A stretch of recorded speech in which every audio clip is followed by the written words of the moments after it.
Hi friends, welcome to Sivasuki channel. நாம் இன்றைக்கி என்ன தெரியுங்களா செய்ய போகிறோம்? சாதாரணமாகவே கொழுக்கட்டை செய்யணும் அப்படின்னா கடலப்பருப்பு தீனி தான் உள்ளே வச்சு செய்வாங்க. நாம் இன்னைக்கு சூப்பரான டேஸ்டியாக டிஃப்ரெண்ட்டாக அவல் வச்சு எப்படி செய்யலான்னு பார்க்கலாங்களா? வாங்க வீடியோக்குள்ளே போகலாம்.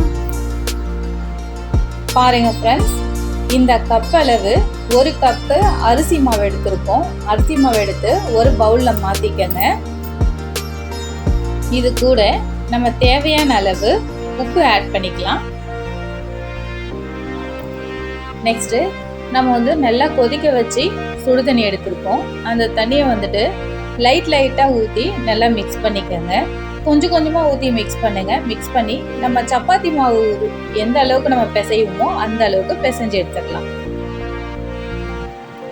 பாருங்க ஃப்ரெண்ட்ஸ், இந்த அளவுக்கு நல்லா சாஃப்டாக பிசைஞ்சு எடுத்துக்கலாம். எடுத்துட்டு இது உள்ள வைக்கிறதுக்கு நம்ம பூரணம் ரெடி பண்ணணும். ரெடி பண்ணலாங்களா? வாங்க. நம்ம எந்த கப்பால் மாவு எடுத்தோமோ அதே கப்பால் ஒரு கப்பு அவல் எடுத்துருக்கோம். அவல் நான் சிவப்பு அவல் எடுத்திருக்கேன். நீங்கள் வேணால் வெள்ளை அவல் கூட எடுத்துக்கலாம். எடுத்துட்டு ஒரு 4 தண்ணி ஊற்றி நல்லா வாஷ் பண்ணி எடுத்துக்கலாம். அதில் உள்ள அழுக்கு எல்லாமே போயிடும்.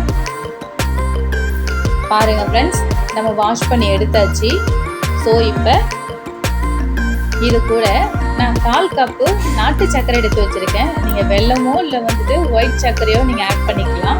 உங்களுக்கு எந்த அளவுக்கு இனிப்பு தேவையோ அந்த அளவுக்கு ஆட் பண்ணிக்கலாம்.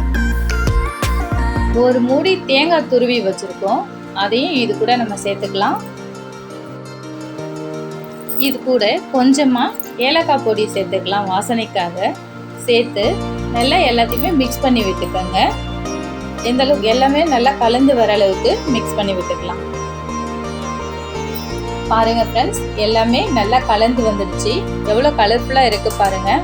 பசங்க கிட்ட காமிச்சோம் அப்படின்னாக்கா வெறும்னே இதை மட்டுமே சாப்பிட ஆரம்பிச்சிருவாங்க. அந்த அளவுக்கு டேஸ்டாக இருக்கும். நெக்ஸ்ட்டு நம்ம மாவு எடுத்து வச்சுருக்கோம் இல்லைங்களா, அந்த மாவை சின்ன உருண்டையாக பிடிச்சி எடுத்துக்கலாம். பாருங்கள், இந்த அளவுக்கு உருண்டையாக பிடிச்சி எடுத்துட்டு நெக்ஸ்ட்டு ஒரு பிளேட் ஒன்று எடுத்து அது மேலே ஒரு வெள்ளை துணி போட்டுக்கலாம். துணியை நனைக்க வேண்டாம், நனைக்காம அப்படியே போட்டுக்கோங்க. போட்டு அந்த மாவை அதில் வச்சு லைட்டாக தட்டி எடுத்துக்கலாம். பாருங்கள், இந்த அளவுக்கு நம்ம தட்டி எடுத்துட்டு இதில் நம்ம பூரணம் ரெடி பண்ணி வச்சுருக்கோம் இல்லைங்களா, அதை நம்ம அது கூட சேர்த்துக்கலாம். கொஞ்சமாக எந்த அளவுக்கு வைக்க முடியுமோ அந்த அளவுக்கு உள்ளே வச்சுட்டு அதை நம்ம மடித்து எடுத்துக்கலாம். அப்படியே துணியோடு தூக்கி மடிங்க. மடிச்சுட்டு அது ஓரம் இருக்குது இல்லைங்களா, ஓரம்லாம் லைட்டாக அப்படியே அழுத்தின மாரி மடித்து விட்டுருங்க. பாருங்கள் ஃப்ரெண்ட்ஸ், நம்மளுக்கு இந்த அளவுக்கு அழகாக வந்துடும். இதை நம்ம இட்லி கொத்து இருக்கு இல்லைங்களா, அது மேலே ஒரு ஒயிட் துணியை நினச்சி போட்டு அது மேலே வச்சிடலாம். இதே மாதிரி எல்லா மாவையுமே உருட்டி எடுத்துக்கலாம்.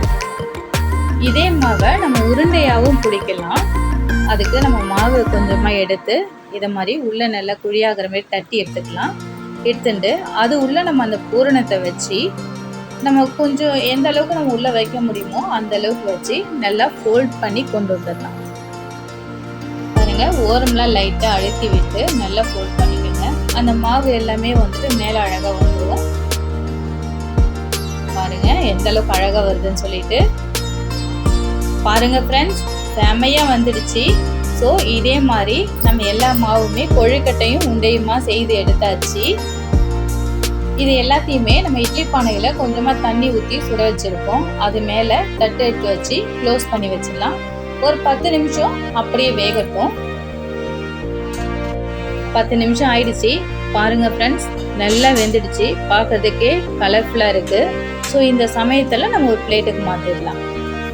எடுக்கிறதுக்கே ஈஸியாக வரும். பாருங்க ஃப்ரெண்ட்ஸ், நமக்கு டேஸ்டான டிஃப்ரெண்ட்டான அவல் பூரணம் வச்சு கொழுக்கட்டை ரெடி ஆயிடுச்சு. ஸோ செம டேஸ்டாக இருக்குங்க. நீங்களும் செய்து சாப்பிட்டு பாருங்கள். எப்படி இருக்குன்னு சொல்லிட்டு கமெண்ட் பண்ணுங்கள், லைக் பண்ணுங்கள், நம்ம சேனலை சப்ஸ்கிரைப் பண்ணுங்கள். தேங்க்ஸ் ஃபார் வாட்சிங்.